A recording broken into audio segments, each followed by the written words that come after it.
Okay, మరి ఘీ కాజు rice కి కావాల్సిన పదార్థాలు ఏంటో ఒకసారి చూద్దాం. ఘీ కాజు రైస్ తయారు చేయడానికి కావాల్సిన పదార్థాలు: జీడిపప్పు 1 కప్పు, బాస్మతి బియ్యం 1 కప్పు, తరిగిన అల్లం 1 టీ స్పూన్, ఎండుమిరపకాయలు 3, తరిగిన పచ్చిమిరపకాయలు 3, కరివేపాకు 2 రెమ్మలు, ఇంగువ చిటికెడు, ఉప్పు తగినంత, నెయ్యి 3 టేబుల్ స్పూన్లు, ఆవాలు 1 టీ స్పూన్, కొత్తిమీర కొద్దిగా. కావాల్సిన పదార్థాలన్నీ చూసారు కదా రాజుగారు, స్టార్ట్ చేద్దామా? ఓకేనండి. అన్నాన్ని ముందుగా మనం ఇట్లా పొడి పొడిగా వచ్చే విధంగా ఉడికించి పెట్టేసుకోవాలి. సో జీడిపప్పు అనుకున్నాం కదా, ఫస్ట్ కొంచెం ఘీ అనుకున్నాం కదండి, సో కొంచెం ఎక్కువగానే పడుతుంది.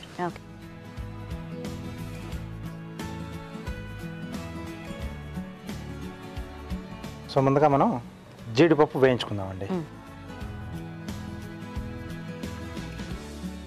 సో జీడిపప్పు ఆ పలంగానే వేసుకుంటున్నాం రాజు గారు? అవునండి, మనకు మధ్య మధ్యలో అలా పలుకులు తగులుతూ ఉంటే బాగుంటుంది.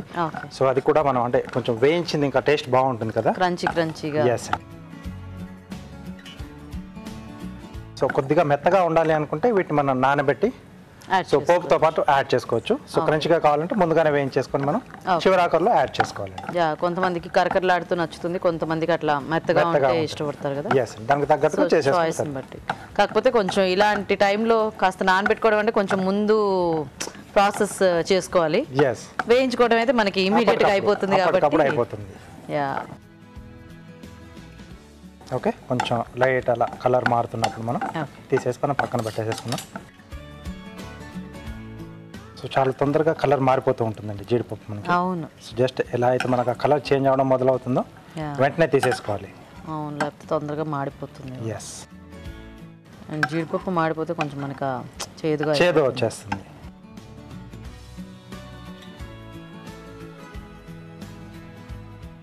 సో దీంట్లోనే కొద్దిగా నెయ్యి వేస్తున్నాను. ఓకే, పోప్ సింపుల్గానే ఉంటుందండి. సో ఎండుమిరపకాయలు ఈ మధ్యలో నంచుకోవడానికి కొంచెం ఎక్కువగా ఉన్నా పర్లేదండి. ఓకే, రైస్ ఐటమ్స్లో చాలా మందికి కాస్త పచ్చిమిరపకాయలు ఎండుమిరపకాయలు నంచుకోవడం ఇష్టం ఉంటుంది కదా. అండ్ కొంచెం ఇలా కమ్మగా ఉన్న వాటిల్లో కూడా మధ్య మధ్యలో కారం తగిలితే బాగుంటుంది. ఓకే, సో దీంట్లో ఆవాలు, జీలకర్ర లేదండి, కేవలం ఆవాలే వాడుతున్నాం. ఓకే, సో ఎలాగో మనకి జీడిపప్పు ఉంది కాబట్టి మనం మిగతా పప్పులు ఏమి యాడ్ చేసుకోక్కర్లేదు కదా. లేదండి, అందుకే నేను సింపుల్గా ఎండుమిరపకాయలు ఆవాలండి. ఓకే, సో కొంచెం మనకి చుట్టుపక్కల ఆడితే బాగుంటుంది. కొద్దిగా సిమ్లోనే చేసుకుంటే బాగుంటుంది, ఎందుకంటే మనకి నెయ్యి టెంపరేచర్ అనేది అంటే బాయిలింగ్ పాయింట్ చాలా ఎక్కువగా ఉంటుంది కాబట్టి కొద్దిగా సిమ్లో స్లోగా చేసుకుంటే బాగుంటుంది. ఓకే, అల్లం, ఓకే, అలాగే పచ్చిమిరపకాయలు,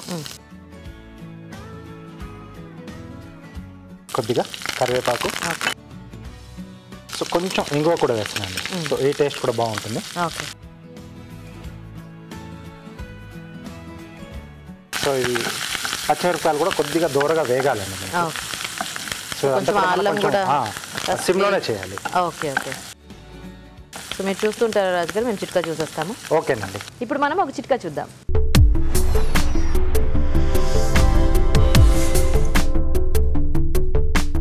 మనం ఎంత జాగ్రత్తగా పెట్టుకున్నప్పటికీ బియ్యము, పప్పు ఇలాంటివి పురుగు పట్టడం అనేది చాలా సహజంగా జరిగిపోతూ ఉంటుంది. మరి పప్పు విషయానికి వస్తే పప్పు నిల్వ ఉంచిన డబ్బాలో ఒక 4-5 వెల్లుల్లి రెబ్బల్ని కనుక వేసి ఉంచుకున్నట్లయితే పప్పు పురుగు పట్టకుండా ఉంటుంది, చాలా రోజుల పాటు తాజాగా ఉంటుంది. చిట్కా చూసేసారు కదా, మంచి నేతి వాసన భలే గుమగుమలాడుతుంది రాజు గారు. అవునండి, సో అల్లం అలాగే పచ్చిమిర్చి కరివేపాకు కూడా వేసాం కదా, అదేదో మంచి ఒక ప్రసాదంకి వేస్తే మనకి ఆ స్మెల్ ఎలా వస్తుంది ఆ టైప్లో వస్తుంది. అంటే ఆల్మోస్ట్ పండగలకి మనం పులిహోర పోపు అలా వేస్తాం కదా నేతిలో. సో జనరల్గా మనకు పండగలు అనగానే ప్రతి ఇంట్లోంచి కూడా కమ్మటి వాసనలు వస్తూ ఉంటాయి. అవును. ఓకే, సో వేగిపోయిందండి. ఓకే, సో ఇక్కడే సో రైస్ క్వాంటిటీకి సరిపడా ఉప్పు. ఓకే, సో ఉప్పు ఇక్కడ మనం బాగా కలిపేసుకుంటే అంత ఈవెన్గా స్ప్రెడ్ అవుతుందండి. ఓకే, తర్వాత ముందుగా ఉడికించి పెట్టేసుకున్న బాస్మతి రైస్,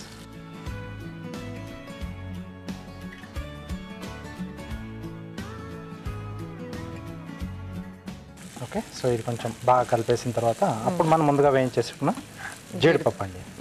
జీడిపప్పు ఆల్రెడీ మనం వేయించేసుకున్నాం కాబట్టి సో దీంట్లో అలా ఒకసారి మిక్స్ చేసుకుంటే సరిపోతుంది.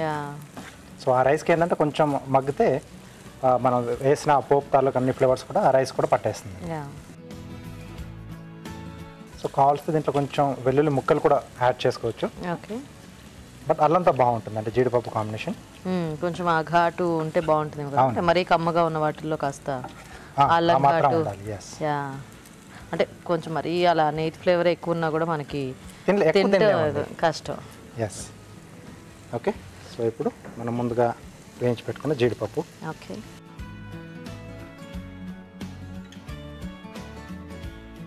కొద్దిగా కొత్తిమీర. సో మళ్ళీ ఒకసారి బాగా కలిపేసుకున్నాం. సో రెడీ అండి.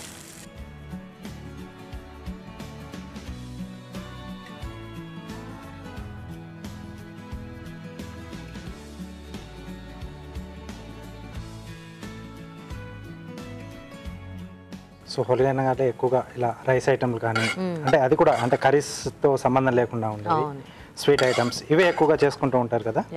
సో ఇది కూడా బాగుంటుందండి. పైనుండి ఇంకొద్దిగా కొత్తిమీర. So ready, rice item ready అండి. ఓకే, మరి టేస్ట్ చూసే ముందు తయారీ విధానం ఇంకోసారి చూద్దాం. ఘీ కాజు రైస్ తయారు చేసే విధానం. ముందుగా బాస్మతి బియ్యం ఉడికించి అన్నం సిద్ధం చేసుకోవాలి. ఒక పాన్ లో నెయ్యి వేసి జీడిపప్పు వేసి వేయించి పక్కనుంచాలి. అదే పాన్ లో కొద్దిగా నెయ్యి వేసి ఎండుమిరపకాయలు, ఆవాలు, తరిగిన అల్లం, పచ్చిమిరపకాయలు, కరివేపాకు, ఇంగువ వేసి వేయించాలి. దీనిలో ఉప్పు, అన్నం, వేయించిన జీడిపప్పు వేసి బాగా కలిపి కాస్త వేగనివ్వాలి. ఆపై కొత్తిమీరతో గార్నిష్ చేసి సర్వ్ చేసుకుంటే ఘీ కాజు రైస్ రెడీ.